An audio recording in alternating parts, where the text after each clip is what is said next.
Urgent Commanders fan, look at what just happened. Nobody saw this coming, huh? But first, make sure to subscribe to the channel because we bring you daily videos with the latest Commanders news. And don't forget to turn on notifications so you don't miss anything. Dan Quinn inching closer to trade that would demoralize Cowboys. The primary objective for the Dallas Cowboys this offseason should be closing the gap on the Philadelphia Eagles and Washington Commanders. Much to the dismay of Cowboys fans, the Eagles and Commanders met in the NFC Championship game, with the former going on to dismantle the Chiefs in the Super Bowl. It's a deserved ring for Philly, though Dan Quinn deserves immense credit for helping to end Washington's NFC title game drought. Hitting on Jayden Daniels with the number 2 pick played a vital role in the Commanders' turnaround, as did new ownership greenlighting a historic spending spree last offseason.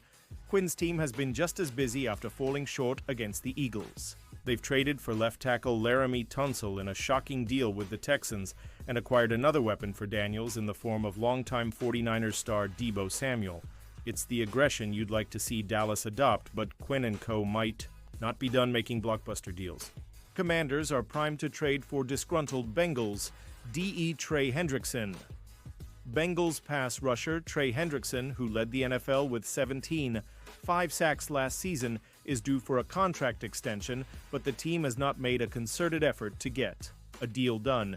Hendrickson appeared on the Pat McAfee show last week and aired his grievances, saying the process and lack of communication from Cincinnati have been frustrating. This comes after the Bengals confoundingly prioritized extensions for receivers Jamar Chase and T. Higgins. While insider Ian Rappaport noted on Tuesday that the Bengals want to pay Hendrickson, further alienating the star defender only increases the likelihood of a trade. Should tensions reach a boiling point, you have to think Quinn and the Commanders will have an offer ready. Washington is clearly in winnow mode while Daniels is on his rookie contract. They only have 5 draft picks this year after all of their wheeling and dealing. However, their second-round choice, number 61 overall, and a potential day 3 pick, may pique the Bengals' interest. Quinn's roster is in great shape, but edge is a glaring weakness. The Commanders showed interest in Khalil Mack, Joey Bosa, and DeMarcus Lawrence, but they all signed elsewhere. They don't have a single defensive lineman that posted more than 5 sacks in 2024. Only Dante Fowler crossed that threshold, and he signed with the Cowboys in free agency. Hendrickson would set Washington's roster over the top, and there have been no reports to suggest he and the Bengals are close to finding common ground. Hendrickson finding his way to the Commanders would be a brutal turn of events for Dallas amid another sluggish offseason. Pausing this news just to say that if you want YouTube to keep recommending the latest Commanders news to you, it's very important that you leave a like on this video. Thanks. Now let's get back to the news. Commanders urged to trade for $120 million.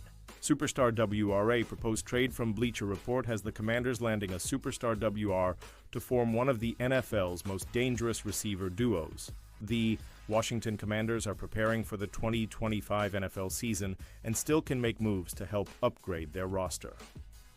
Bleacher reports. Maurice Moton has put forward a bold trade proposal that has sparked excitement among Commanders fans and analysts. The proposal involves the potential acquisition of Miami Dolphins wide receiver Tyreek Hill. In this hypothetical scenario, Washington would receive Tyreek Hill and a 2025 7th-round pick, number 253 overall, from Miami. In return, the Commanders would send a 2nd-round pick, number 61, and a 6th-rounder, number 206, to Miami. This potential move comes at a pivotal time for Washington. With quarterback Jayden Daniels entering his 2nd year on a rookie deal, the front office has the rare opportunity to build a stacked roster before the financial constraints of a quarterback extension kick in. They acquired wideout Deebo Samuel from the San Francisco 49ers, Moton noted, and they have enough cap space, $3 million, to make another move at the position. Samuel adds a dynamic element to the offense.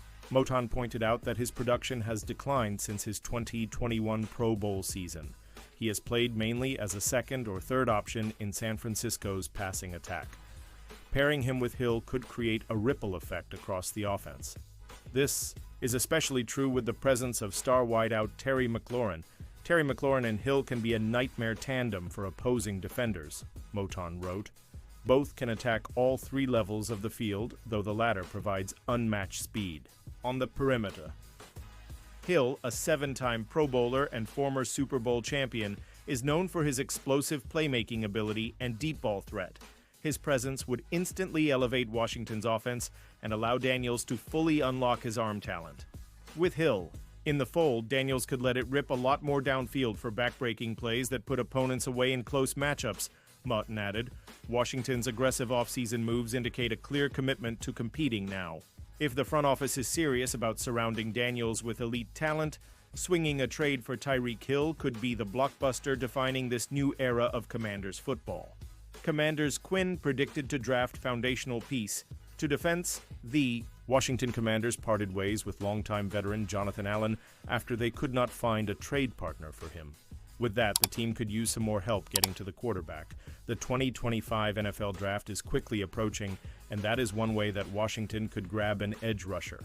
In a recent mock by PFF's Mason Cameron, he has them doing just that and drafting Georgia defensive star Michael Williams.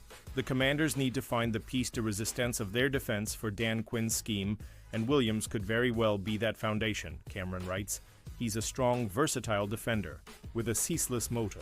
He has room to improve as a pass rusher, but his 86.6 PFF run defense grade across the past 3 seasons will help him be an early contributor. While the Commanders still have a solid presence on the interior of their defensive line with Darren Payne and Javon Kinlaw, the guys coming off the edge could be better.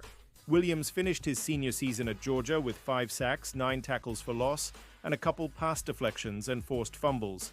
At 6'5", 260 pounds, he is an imposing threat coming off the edge, and that could be exactly what the Commanders are looking for. The NFC East champion Philadelphia Eagles were the Super Bowl champions this past season, so the Commanders have their work cut out for them in their division. While it may be a tough challenge, drafting some edge rushing help would be a good start. Commanders move on Jaden Ultimate Weapon in Dreamland. Mock draft. One thing NFL teams try to do with rookies or young quarterbacks is surround them with as much talent as possible. For the Washington Commanders, with Jaden Daniels showing his incredible talent last season, the franchise has gotten him an all-pro weapon in Deebo Samuel, plus a 5-time Pro Bowl left tackle in Laramie Tunsil. Washington now boasts one of the best defenses in football on paper, and with the draft fast approaching, the franchise is expected to go defense with its first couple of picks. But what if the draft fell in such a way that a bona fide offensive weapon was available? In Rob Rang's latest mock for Fox Sports, it is Arizona's Tetairoa McMillan who inexplicably falls to number 29, and Washington says, thank you very much. The Commanders are most likely addressing a good but aging defense with their first pick, but if the draft were to fall as projected here, the galloping 6'4", 219-pound McMillan might offer too much upside to ignore, Rang writes. Has regarded by some as a top 10 candidate, offering a unique blend of size, body control, and ball skills. This move seems feasible if McMillan is available because Samuel is a 1-year rental and McLaurin is set for a new contract next season, so Daniels having another young weapon might be good business here. Yes, there are defensive needs, but if McMillan is available, he might be too good to pass up. Armed with elite ball skills and the physicality to win deep, McMillan would be a nice piece to complement McLaurin and Samuel in Cliff Kingsbury's offense. Seen as the best receiver in the draft, it does seem highly unlikely he lasts until number 29, but if he does, the Commanders will have to make a decision. Daniels has the potential to be great, and putting weapons around him is the way to get the most out of his ability. Samuel, McLaurin, and McMillan as your top 3 receivers? That's nightmare fuel, my friends. And now, Commanders fan, I want to hear from you. What's your opinion on this? Drop your thoughts in the comments. I don't know if you know this, but your opinion matters a lot for Commanders. I'll be back any moment with more Commanders news. We want Dallas.